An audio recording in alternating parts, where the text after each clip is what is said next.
We're in the south of France. You can imagine a beautiful coastline. Here we were arguing. You had thought, oh man, did I marry the wrong person? Knew if we didn't work at it, we wouldn't have a marriage. I was deeply insecure coming into our marriage. Really, those are the symptoms of something deeper, a childhood wound, a wound that you are carrying and you're not able to address the wound. I felt the pressure lift off our marriage, and there was space for me to breathe. I was the one that needed to change. I was treating this marriage consumeristic, and God said, no, you need to treat it covenantal. Hey, welcome to the Formational Show. This is our very first episode, and I'm Sean, and this is my amazing wife.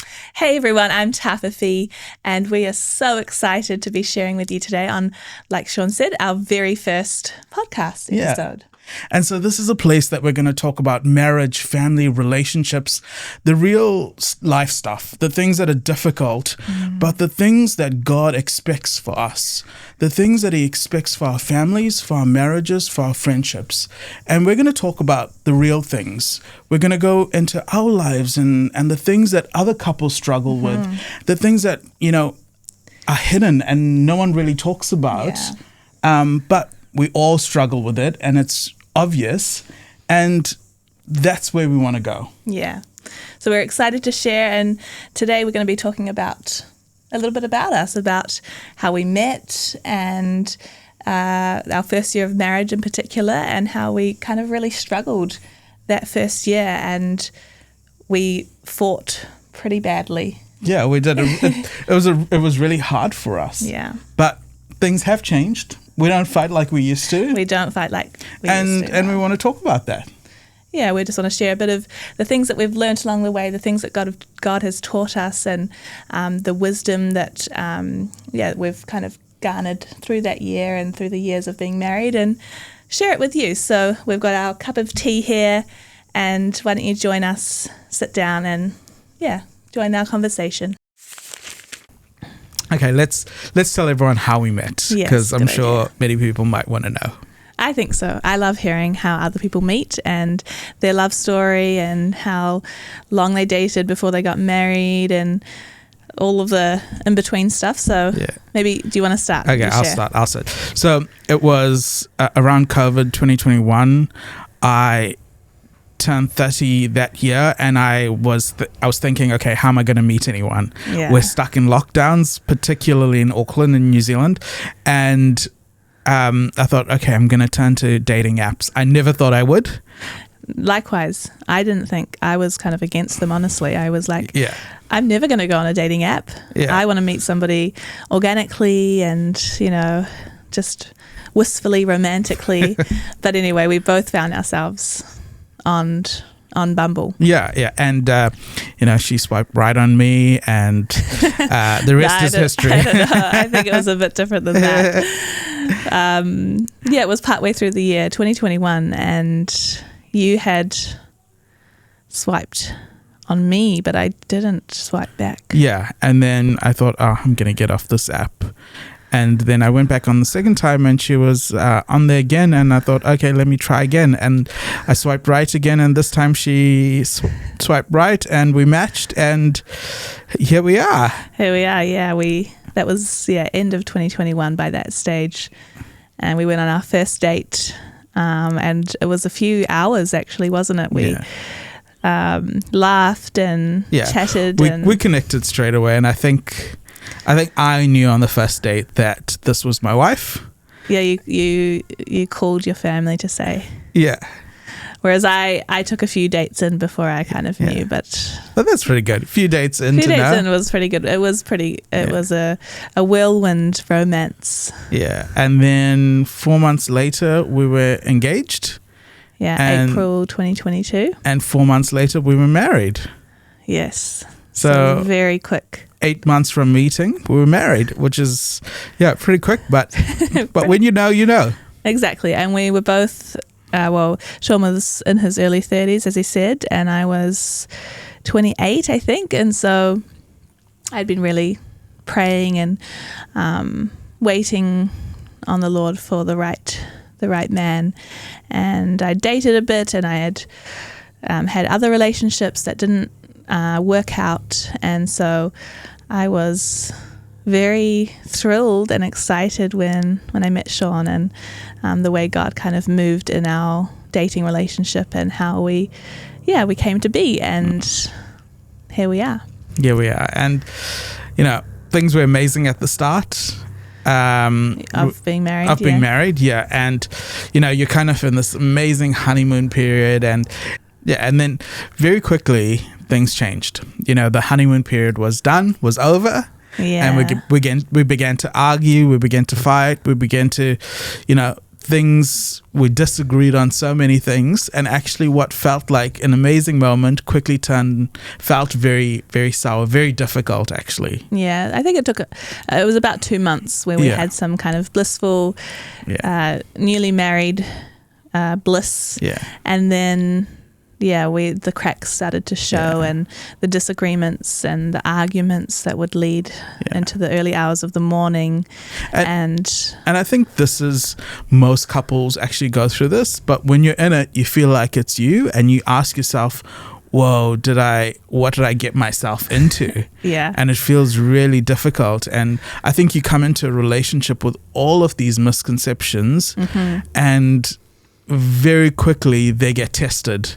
And Absolutely. I sort of came into the relationship and from a background of helping people and counseling and supporting people through difficult situations, and thinking, okay, well, I've got the tools, I'm going to be able to fix this.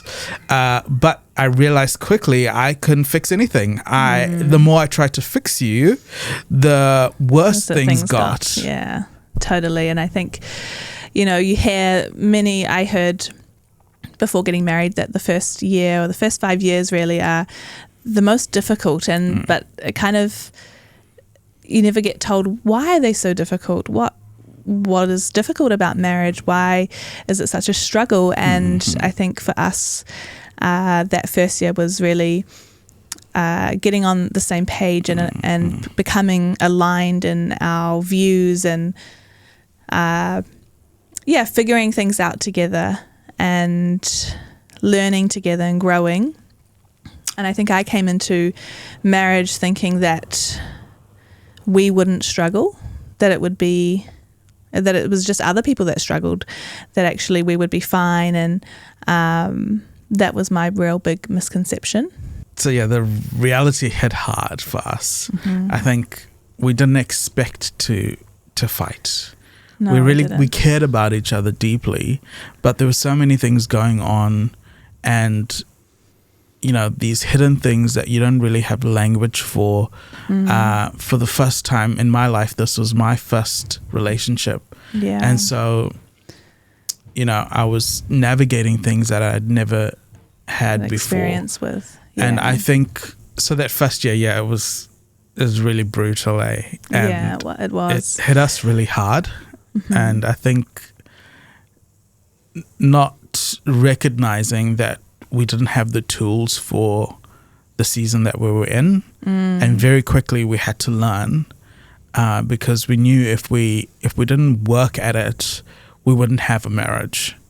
And so I think that was a big realization. Actually, marriage takes work, and you have to work at it, and it doesn't just happen. You don't just get a marriage. I think one of our friends say you get the marriage you deserve, and so you get the marriage you put work into, and if you don't put work into your marriage, actually you get a marriage that's difficult. And I think I grew up in a home and watched my parents have a real difficult marriage. And so for me, it really freaked me out that this was going to be a lifetime of difficulty. Yeah, and I was also from a family of, a broken marriage. And so we come into marriage with these experiences of watching our parents' marriage fail or struggle. And that's all we really have to kind of understand what marriage is. And so it was really a time for us to, seek people out that could help us understand why we were struggling in our marriage, why we kept arguing over and over again till the early hours of the morning, because it really was. We'd go a couple of days where things were nice and fine, they would argue, and then it would take like a week for our arguments to resolve, and then kind of just repeat. And that whole first year, and I think we were both deeply unhappy. And we were exhausted, because just when you recover from a fight, it takes like a few days, a week to recover from a fight, and then you're back in the same place. Yeah, totally. And I think we kind of got to a point where we hit breaking point. So breaking point for us was, we were in one of the most beautiful parts of the world. We had 3 months. We were traveling the world. We were in Europe. We were in the south of France. And, you can imagine a beautiful coastline. And here we were arguing and not enjoying it. Fighting for our corners, just really struggling, even though, you can change your location. You can go on the most amazing trip. But if you are unhappy and if you're struggling, it doesn't matter where you are. You bring all of that with you. Yeah, totally. And I think that's what we did. We thought, okay, well, let's have this second sort of honeymoon. But what actually happened was we were together 24/7, and it brought all of these tensions out that we'd kind of bottled up or we hadn't properly dealt with, and that began to surface. And I mean, to be fair as well, we just found out that we were pregnant with our son Benjamin. So I was in my first trimester of being pregnant, and really sick every other day and traveling, and so it just added another layer of complexity to our marriage and how we kind of navigated that whole trip. And it is a shame actually, because like we were saying, it was such a beautiful place. It was such a beautiful holiday, a blessing to go overseas to these places. Yet here we were arguing, fighting, not getting along, and just not enjoying each other, not enjoying our holiday. Yeah. And I think I was really frustrated because for me it felt like everything was an issue, and I could see she was unhappy, but instead of just allowing her to work through her feelings and work through the things that she needed to, my tendency was to, go into fix-it mode. And the more I tried to fix her and rationalize and show her where she was going wrong, and many times I was right. Technically, I was right, but I was wrong for my approach. It wasn't my job to fix her. It wasn't my job to. What I was trying to do was I was trying to prevent a dysfunctional relationship. I was trying to save the relationship. I was trying to fix the relationship.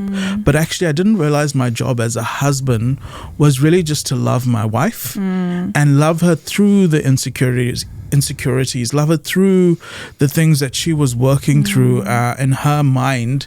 And I think that was a difficult place for Taf to be. It was almost like I was the counselor and she was being counseled. Yeah, it was the most frustrating thing. I think that first year was, I often felt like whatever we would argue about, you would come in this place as the counselor, like the one that knows all of the ways you're meant to feel about something or the right approach to fix it.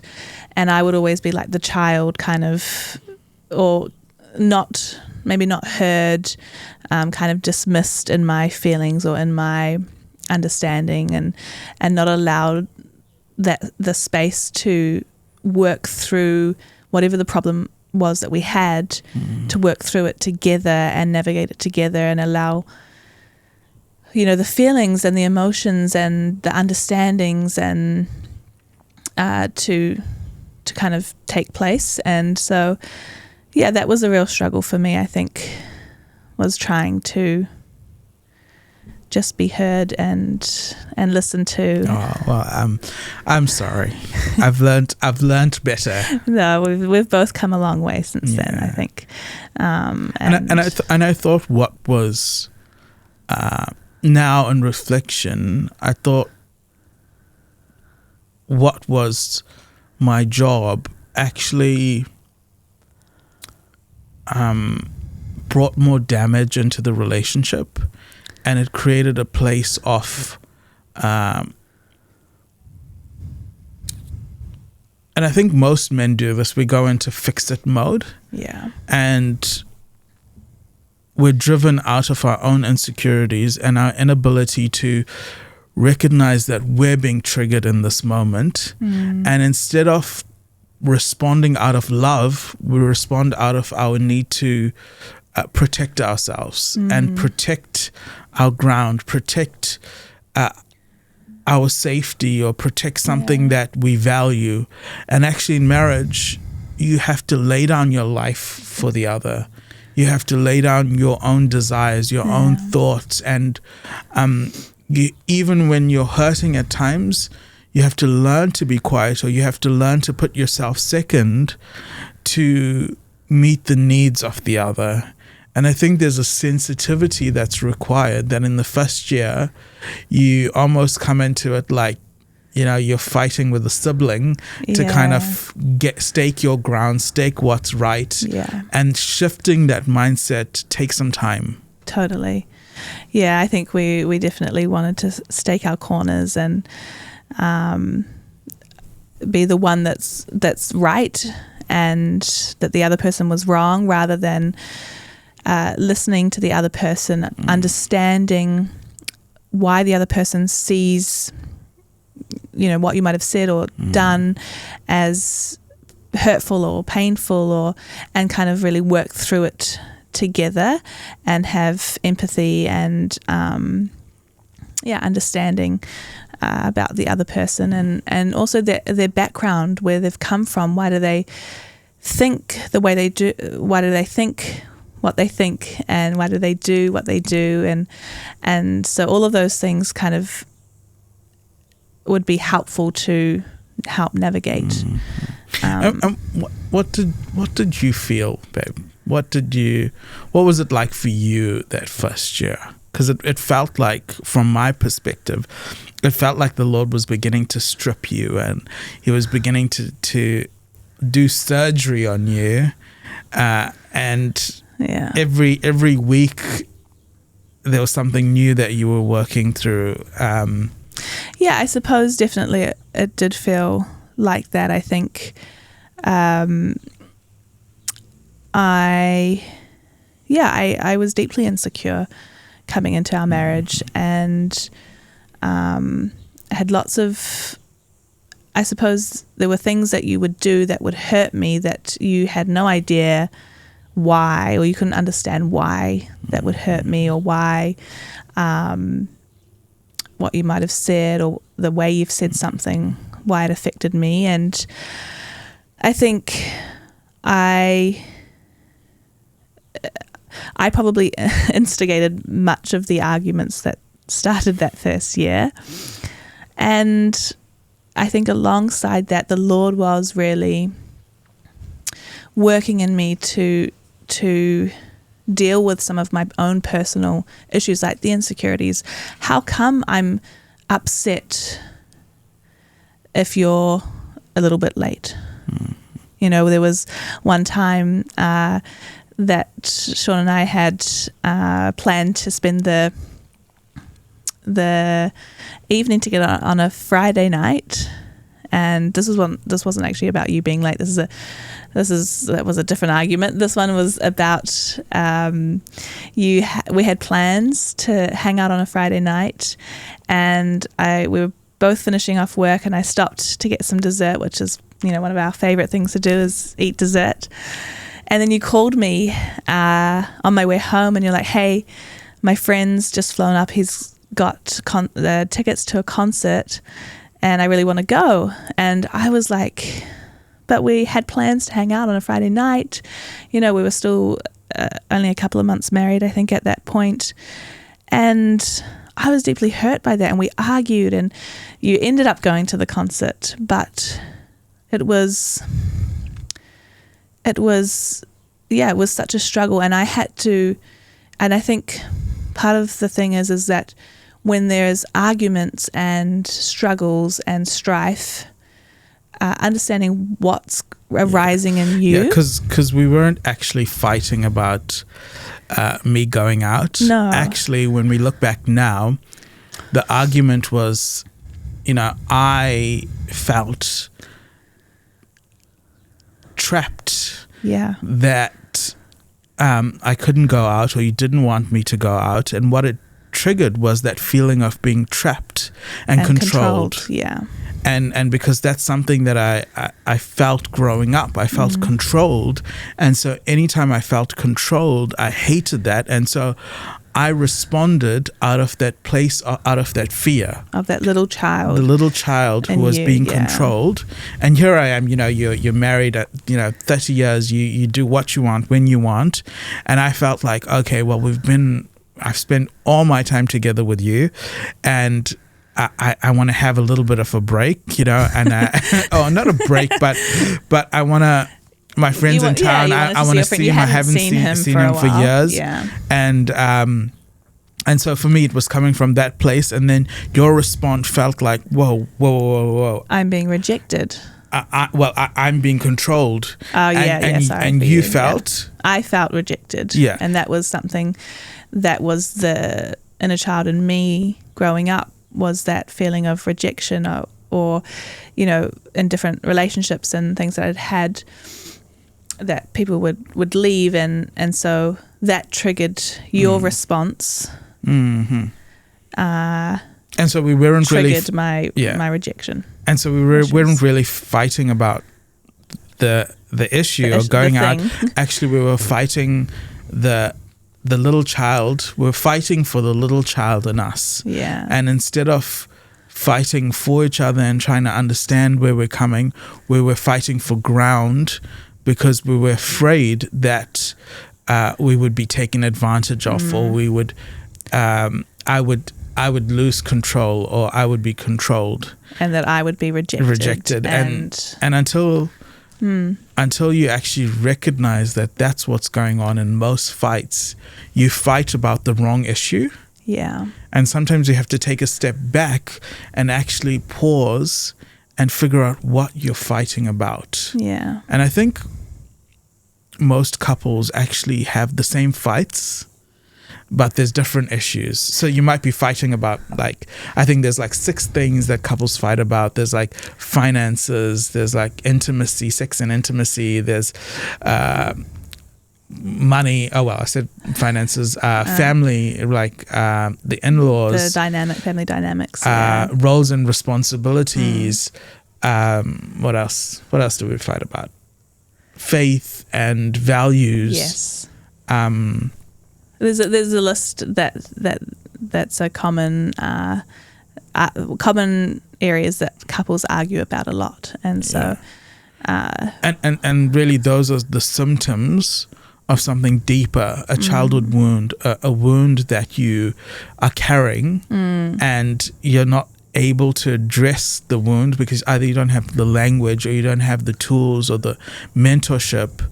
And so you can repeat these cycles for years, fighting about the same issue, but not really resolving it. And never getting to the root. And I think going back to your initial question when you're asking how I was feeling in that first year, I think that's what the Lord was doing, because as we reacted in, arguing with each other and fighting, I had to go to the Lord and ask him, why was I feeling the way I was feeling?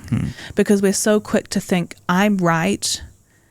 He should stay home on a Friday night with me when we've made plans. Most people watching might think, no, he should have stayed home because you had plans.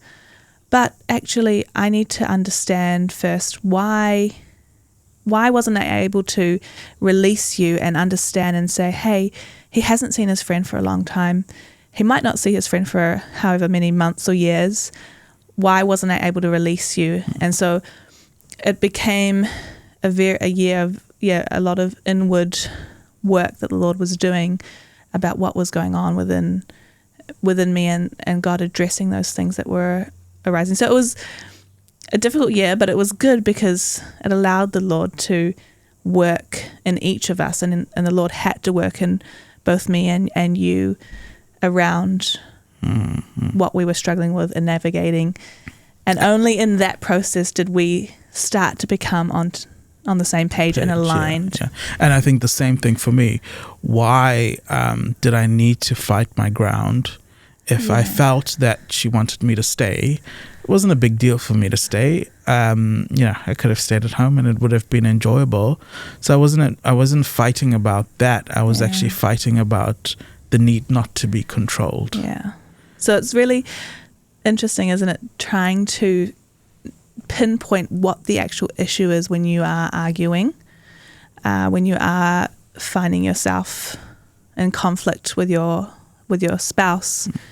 What are we actually fighting about? Because, like you said, it's not often the thing, not the going out, it's what's actually going on deeper, and things often from our childhood that are surfacing in our reactions as adults. Exactly. And I think one of the pivotal moments that shifted for us, or for me more so, I said we were overseas 3 months together. Halfway through the trip, I was crying out to God, and I was really frustrated about the situation. And I felt like the Lord spoke to me, and he said to me, or had this realization that if Taf never changes, I'll still be happy. My happiness is not based on her happiness. My happiness and my joy and my feeling of contentment is from you, God, is from the Lord. And I think that was really key. And I think a lot of couples place so much pressure on the other person to make them happy, or the pressure to perform, the pressure to be the perfect wife who lets me do what I want when I want. But actually, we have to recognize that first must come from the Lord. Our peace, our security. If it's difficult, we need to allow time and space for the other person to work through things with the Lord, and it's not our jobs to fix them. Having that recognition, that revelation really allowed me to love Taf, not to change her, but actually hand things over to God. And I think that's when things began to shift, because I wasn't trying to fix it. I was saying, okay, God, it's your job to work on her. Either way, I will love her, and either way, I will be happy, because you, God, are enough for me. Yeah, that was a really pivotal moment. I remember we were in Spain at that point, and we had an incredible conversation, and I remember,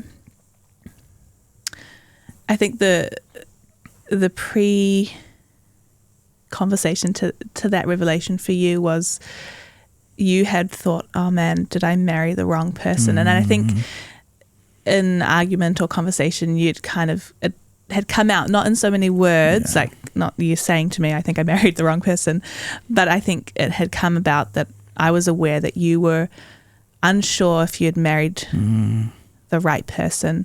And that was deeply painful for me at that time, because I'd never questioned whether or not you were the wrong person. I knew the Lord had brought us together. I knew you were, my person, my husband. It was never a question for me. But for you, you really felt like... Yeah, I was questioning it. And so yet Taf was seemingly the more dysfunctional one in the relationship, or, with all of these issues. I was the first one to really come to that place and question the vows I'd made, the covenant, I was the one going into a place that she never went into. And actually, that's more sinful, and that causes more... that's the beginning of separation. That's the beginning of divorce. When you question did I marry the right person? And do you think a lot of men or a lot of I think lots women? of couples do that. They question, did I marry the right person? And, what does it mean when you say, for better, for worse, till death do us part? A richer, a poorer. Yeah. Exactly. And I think that's what the shift was happening in me. I was going from this place of what we call, or what we look at as a consumeristic relationship to a covenantal relationship. And I think that's what marriage does. Yeah, can you explain a bit more about that? I like the analogy you use for consumeristic and covenantal. Covenantal, yeah. And so a consumeristic relationship is, hey, I will keep showing up as long as you're good. Yeah. As long as you're stable, as long as you're well, we're together. And it's like your local butcher. You go to the local butcher. If their product is good, if their meat is good, you're there back again. But if the quality drops, you go somewhere else. And we treat our relationships like that. We say to each other, or we might not even say it, but you might imply it. And I'm so guilty of this, is if you're not performing to my standards, if you're not meeting my needs, then actually I'm deeply frustrated, and I question whether I want to be with you, or I want a mistake, yeah, or did I make a mistake? And what God's word says, and how God looks at marriage, and we say this in our vows, but we don't quite understand it. For better, for worse, till death do us part. Yeah. Actually, it's a covenantal style relationship, and what a covenantal style relationship says, I'm with you no matter where you're at, no matter what you're doing, no matter how you're struggling, even if you're being difficult with me, I'm here for you. And I'm here for the person that you are now, but I'm also here for the person that you will be, the person that you'll grow into. And that's what God does with us. So true. A covenantal relationship, God has that with us. So when we are struggling, when we're difficult, when we're frustrated, when we're angry with God, when we're sinful, God doesn't say, okay, you've done this, this, and this, so today you're out, I'm done with you. Yeah. Actually, God says, no, you're mine, you're my child, you're my son, you're my daughter. And I can see that you're struggling. I can see that you're working through things. I can see that you're deeply broken, but I love you. And that grace leads us to repentance. It leads us to live better. It leads us to work better. Yeah, because we feel the love from God, or we feel the love from our spouse, and actually it causes us to reflect on our lives and reflect on how we need to change and what we need to do. And God doesn't say, okay, I'm done with you. No. And in the same way, marriage reflects the relationship that we have with God, the relationship that Jesus has with us. And Paul talks about this, that marriage and the church, it represents the relationship between the church and Christ. That actually the church is this amazing, beautiful thing, but it's deeply broken, the bride, but Christ deeply loves the church, even in its brokenness, even in its state. And we as husbands are supposed to love our wives in that way, and a reflection of that, and both ways. It doesn't matter what Tafa is doing. It doesn't matter where she's at. My job was to love her. Yeah. And I think in those first years, I failed in that responsibility that God calls a husband to be and to do, was to love your wife. And that love will bring her into healing and repentance. And only when I was able to love unconditionally, actually there was a shift in our marriage. There was a shift. And so I was hoping for her to change, but actually I was the one that needed to change. I was treating this marriage consumeristic, and God said, no, you need to treat it covenantal. Wow. And when I began to treat it covenantally, that's when the marriage changed. Yeah, and it was such an immediate shift for us. And again, that moment was I felt the pressure lift off our marriage, and there was space for me to breathe. There was space for us to connect. There was space for me to navigate what the Lord was working on in me, and not feel like I was failing every day. And so it really was such a shift, and we're grateful that the Lord gave us that revelation. And but I think that's the purpose of marriage. When you get married, there's no other situation where someone can see all your brokenness, all your flaws, all the difficult things that you're going through.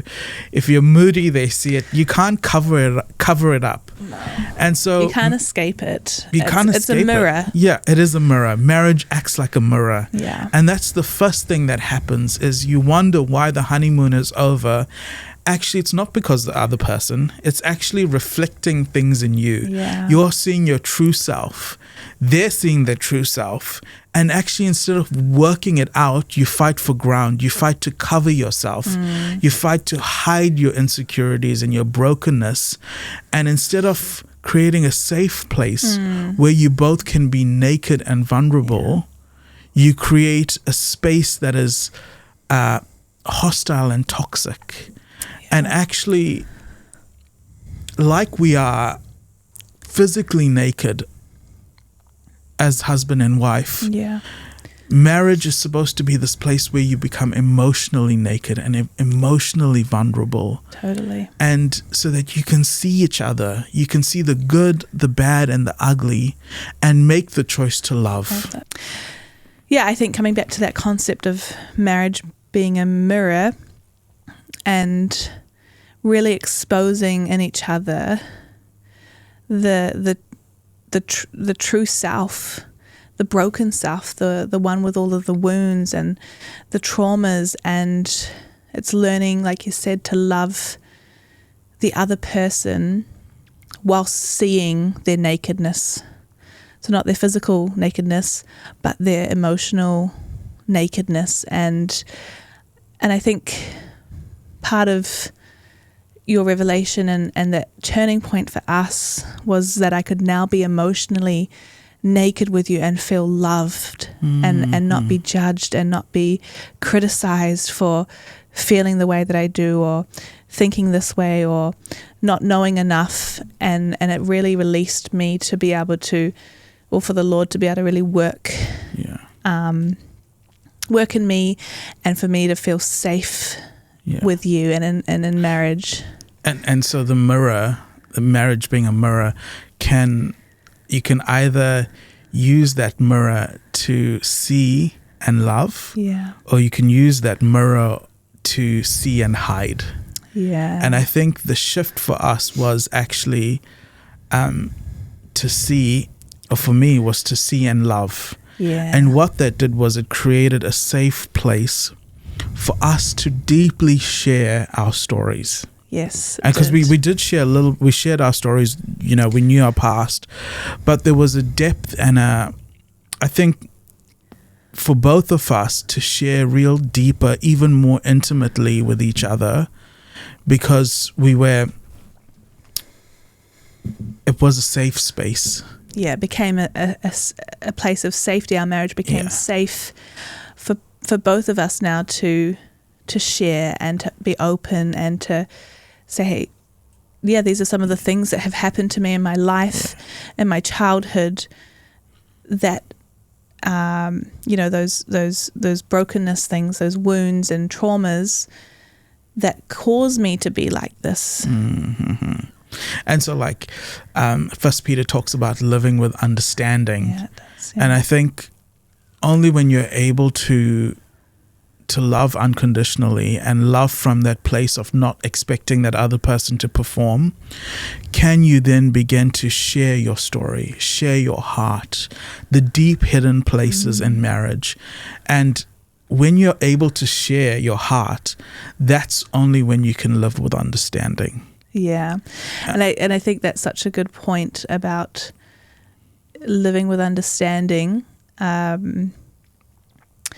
How do you understand somebody if you don't know if you're married, your husband or wife, how can you live with understanding? How can you understand the way they react, why they react, why they think this way, why they say things a certain way, without understanding where they've come from, their childhood, who their parents were, what their family was like, the deep things. And I think, like we said, we shared our story, our childhood and how we were raised and our past relationships and things. And I think often couples do share to some degree, but those deep hidden things, those shameful things, those things that we don't share with anyone because of fear of being rejected, fear of being shamed.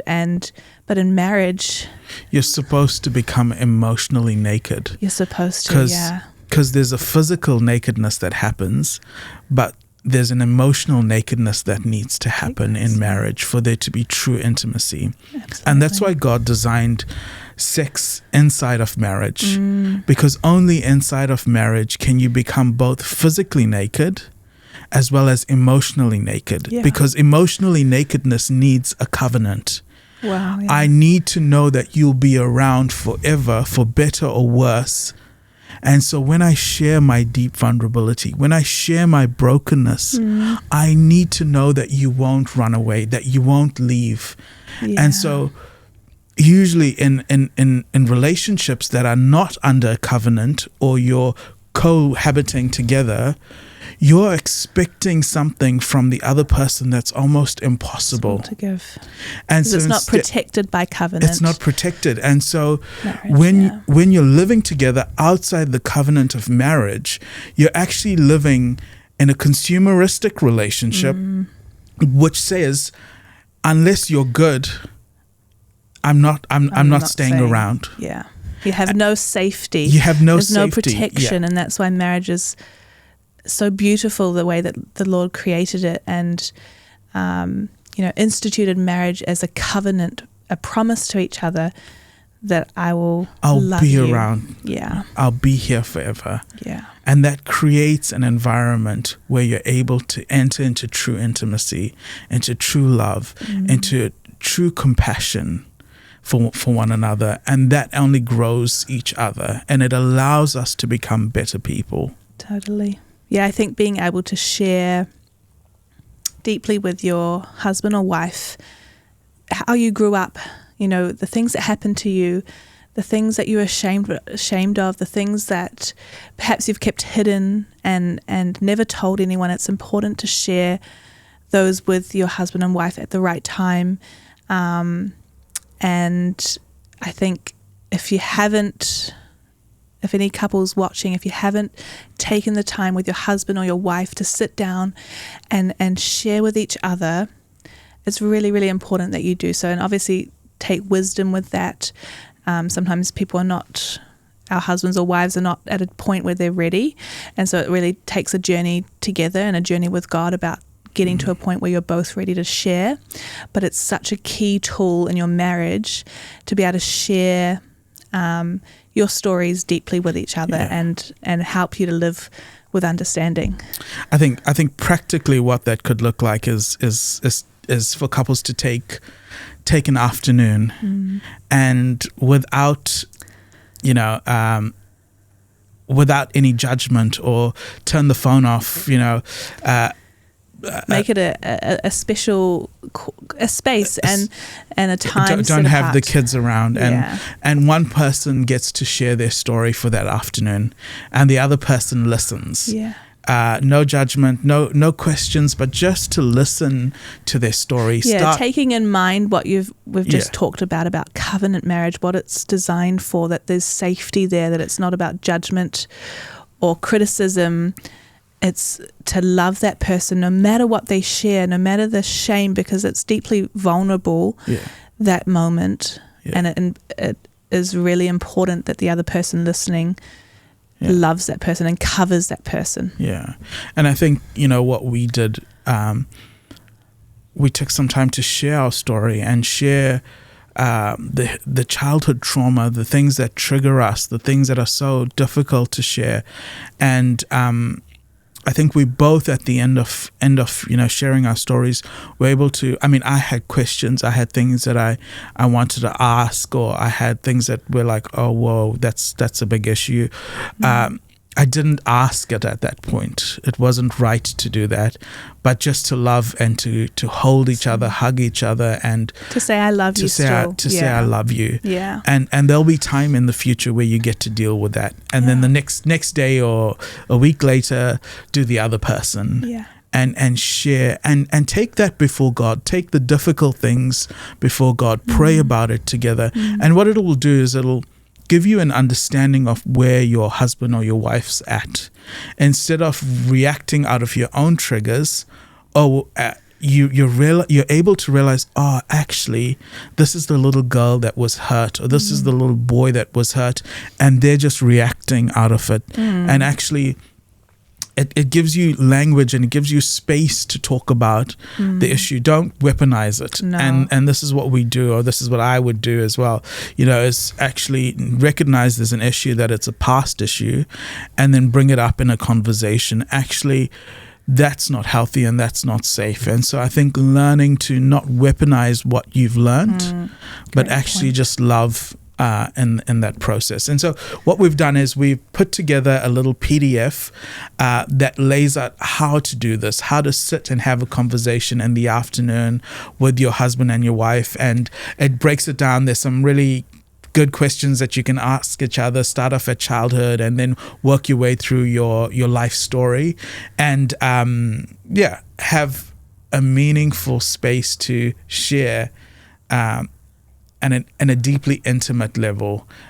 Emotional intimacy is so important, is so necessary, which as well as physical intimacy. And so to be able to connect the two,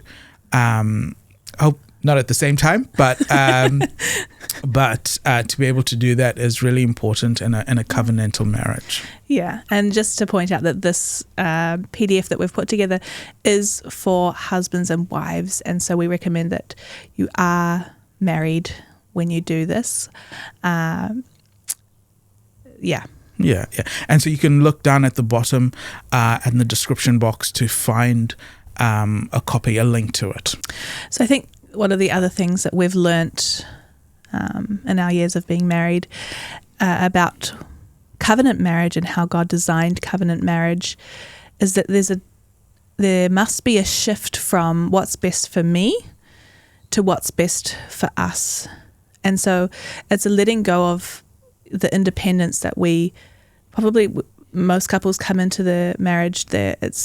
And these days in society and culture, it's very much a me marriage. It's about me, my needs, my pleasures, my happiness. It's all about me and my needs being met. And so marriage, and in covenant marriage, it's giving up the control.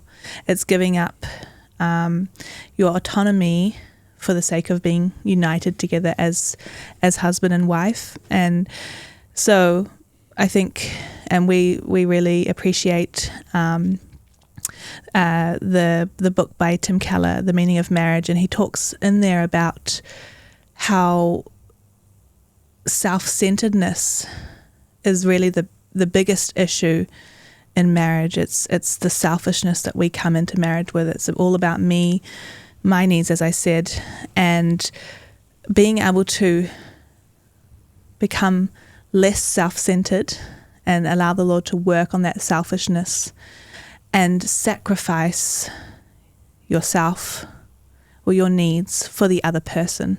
I think culture says, put your needs first, put your interests first. Yeah. No one else is going to look after you. You look after yourself. What God says in marriage and what a covenantal marriage looks like, it says, put our needs first, put your needs first. So we look to the other person, and it's really difficult. And when everything around us that tells us, I'm the most important person in the space, to shift to the other person. Yeah. And actually, it's one of the most beautiful things is when you can shift to the other person and put their needs first. And it's a really difficult thing to do. Yeah. Like, it's really, really hard to move away from thinking about self to thinking about the other person, because we're so used to, well, if I do this for you, then I expect something from you. Yeah. I expect you to reciprocate that. But it's being able to serve the other person and love them when they don't deserve it and when they might not reciprocate anything to you. And I think that's such a key thing to learn, or ask the Lord to help you to learn. How do I serve the other person, their needs, and not my own? And it can be really difficult when you're in the middle of a fight or disagreement to consciously think, okay, well, how do I serve the other person? How do I meet their needs? Where are they at? Why are they being triggered? Why am I being triggered? How do I put myself second in this situation? Yeah. And I think when we began to do that, our fights actually began to lessen, and the seriousness and the amount of times we were arguing decreased, and we were able to resolve things quicker because after the heat or the tension is over, we were able to come back together and serve each other and love each other in that space, which is a really beautiful thing, and it means that you're not sitting in the tension forever. Yeah, and I think marriage is like there's a deep dying of self that has to occur in marriage in order for your marriage to flourish. And allowing the Lord to work in you to become selfless. Yeah, and marriage is so sanctifying. Exactly, yeah. Like, it actually sharpens you. It actually, all the rough edges, if you choose to allow them to be filed down and to die to yourself, actually you become like Christ. Marriage makes you more like Christ, and you can either harden your heart or you can soften your heart, and that's the beauty or the mystery of marriage in itself, is that it makes you more like Christ, and it makes you more into the image of God. Yeah, and I think that's a beautiful, the Bible talks about God sitting as a silversmith, a refiner, and marriage, and I think also the same for being parents and motherhood in particular, it is this pressurizing system, or this furnace rather, where only in the pressure of marriage and in the heat and in the arguments and in all of the issues that arise, that actually all of the dross, the impure things rise to the surface. It's like a silversmith when he's refining silver. All of those impurities surface up. They come to the surface, and the Lord is able to take those things away. And so there's a deep grace that in marriage, when all of these ugly things, the anger, the yelling, the slamming doors or name calling, whatever it is, it rises to the surface so that you can take it before the Lord and ask the Lord to graciously remove those impurities, those things, because if not for marriage, how else would those things rise to the surface? Like, I didn't think before being a wife and a mother that I would have issues with anger and pride, but only through marriage has the Lord revealed these things in me and able to work. I think that's such a good point, because it is a refiner, and it is like going through the furnace, and the dross comes to the surface, the impurities. And what we try to do is we try to clean ourselves. Yeah. Or we expect the other person to sort your crap out. But actually, I think the point that you make is that it's only through God. Marriage, we bring out the brokenness and the crap and the things that need to be worked on, but actually we have no power to fix it. Yeah. All we can do is actually go before God and say, God, here's this broken child, here's this broken person who is in need of healing, who is in need of love. We can create a platform for love and a platform for safety, where when that stuff comes to the surface, we allow the other person to work through it before God.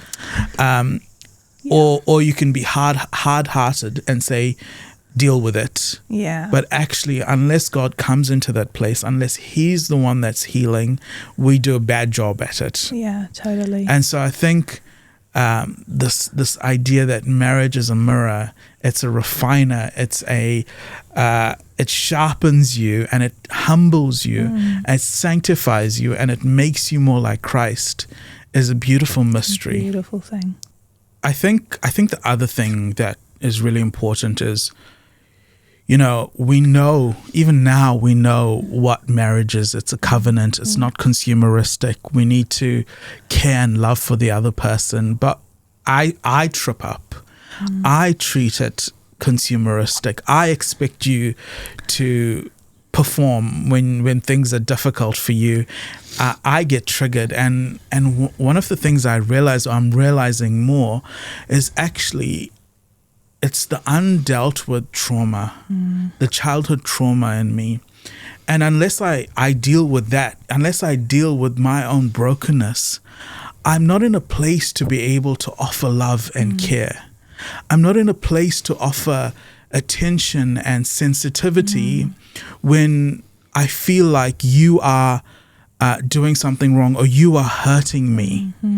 And so I need to work on me, and I need to work on the brokenness that is in me so that I don't react, and I allow you the space as a wife, as a mother, to work through the things that you need to work through. And I think lots of us, if we want a good marriage, if we want a marriage that's healthy, actually one of the first places to begin with is actually working with you. Working with your own story, working with the things that you went through. And I mean, for me, just in the first year of marriage, recognizing control was a massive issue, and it still kind of, comes up here and there. And I realized there's layers to it, and actually I need to recognize that and do that work. And the more that I do the work, the more I'm able to love you, and the more I'm able to be sensitive to your needs and put you first in what marriage requires. And so I think we mentioned earlier before, there were 6 key areas that couples often argue about, intimacy, finances, faith, family. There's a couple of others, and they're just symptoms. We might have mentioned this already, but symptoms of the deeper wound issues going on in each other. So you're fighting about your finances, you're fighting about your intimacy issues, you're fighting about your family, you're fighting about your in-laws, whatever it is, but it's actually... it should pinpoint in you, actually, there's something deeper going on here. There's some deeper wounds that are going on in me and in my spouse that we need to deal with the Lord. And so do you want to share a little bit about how maybe it shows up in marriages? Yeah, I think the classic ways that it shows up in marriages is scorekeeping. So we okay, you did this, I'm going to do this, or you didn't do this, so I'm not going to do this. So we scorekeep. It's another symptom of a consumeristic relationship that you can kind of pinpoint, attacking the other person. You might do that. You might withhold yourself or demand something from someone else. And the interesting thing is that culture says, put up boundaries. And boundaries are important if your spouse is being abusive or they're crossing ethical boundaries. But in this relationship, for us, we determine the boundaries together. We are the boundary. What happens within this space, we are in that boundary together. And so whatever I do affects you. And so in culture, we put up boundaries for ourselves, But actually what a covenantal marriage is our boundaries are together for our family, for our home. And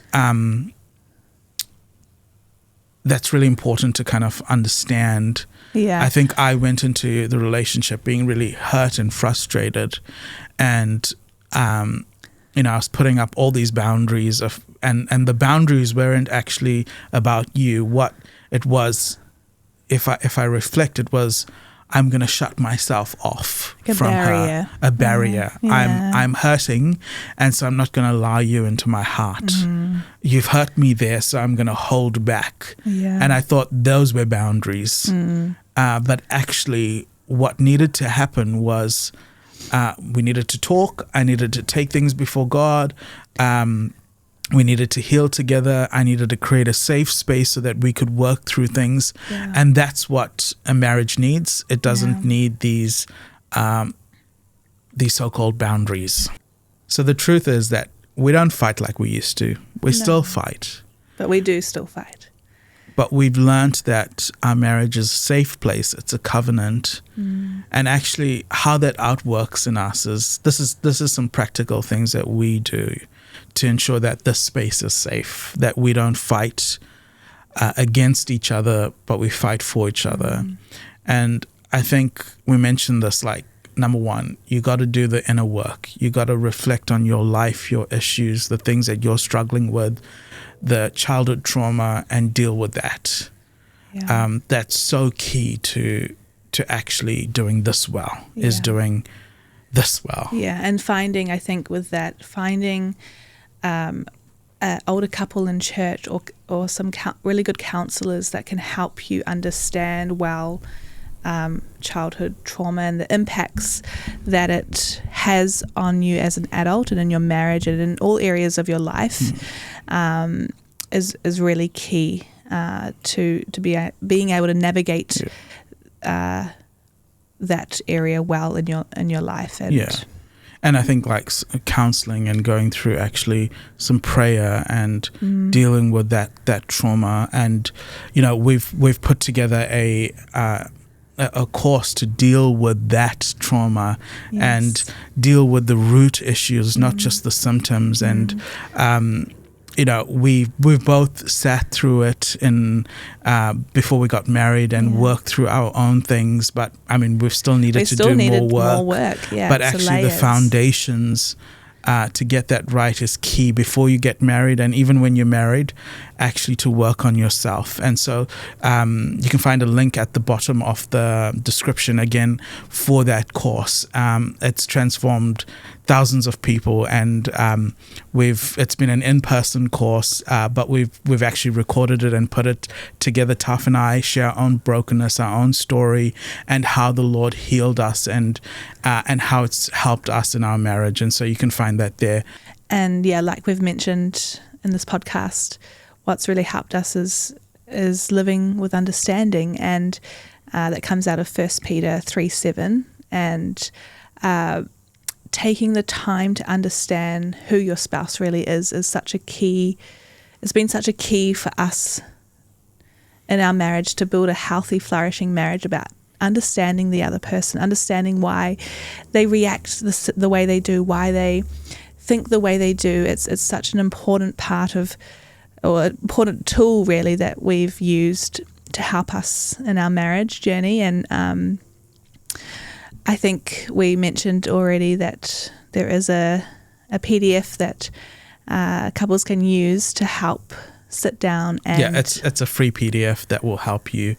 It's like a conversation starter, but with a bit more parameters and defined and how you can have this conversation. Yeah. And I guess that flows off from, understanding your own traumas, your own childhood things. It kind of flows from there, because as you do the work to understand your own story and why you think the way you think, it helps then have that conversation with your spouse and live together in understanding. And I think the other thing that's so key is your own personal walk before God. Because in life we change, we become different people, and different seasons. You get older, different your work, kids, children, and actually you change. And the person you married at the start is different to the person that you have now. Yeah. And the only thing that can anchor you is if you're going in the same direction. Absolutely. If you're moving towards the same direction, and that's a faith in God and your life and your marriage centered around the values and principles and a relationship with God. And I think that's something that we put first in our marriage, is actually our own personal devotion before the Lord, because everything else can go wrong. The life happens. Yeah. But actually the thing that brings us back is our own personal faith before the Lord and our love for the Lord. And when that's secure, we can withstand anything that really life throws at us. Yeah, and I think that's the other point to that, is pursuing God together and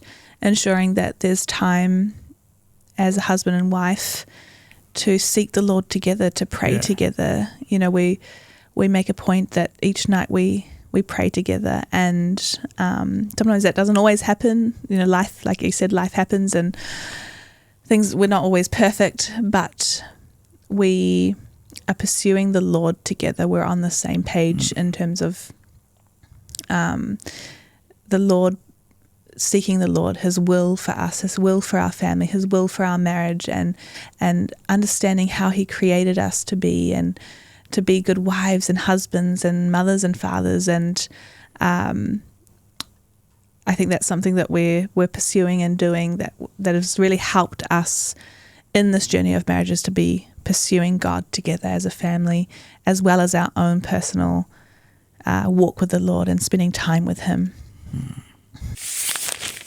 That brings us to the end of episode 1. We're so glad that you joined us. We want to bring more content to you like this, based in truth, in the Word of God and in wisdom. And we want to share even more deeply about the struggles, life, the things that we all go through. So yeah, if you've enjoyed this first podcast, we'd love for you to continue to follow us, to join us and subscribe, so that you can stay up to date with the other podcasts that we have coming. And we'd love to share with you and journey with you. And yeah, we feel so privileged to have you watch, and we hope that you've taken something from our story and gleaned something, and we hope that it's been helpful for you and where you're at in your own marriage. So let's pray. We'd love to pray for you and your family. Dear Lord Jesus, I pray for every person that's listened, every family, Lord. I pray, God, that you would be with them, that your peace would be with them.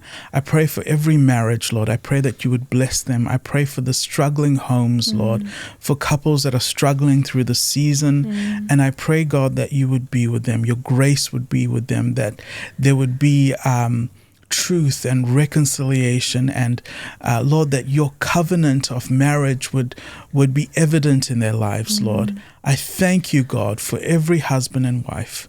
I pray your peace in the mighty name of Jesus. Amen. Amen.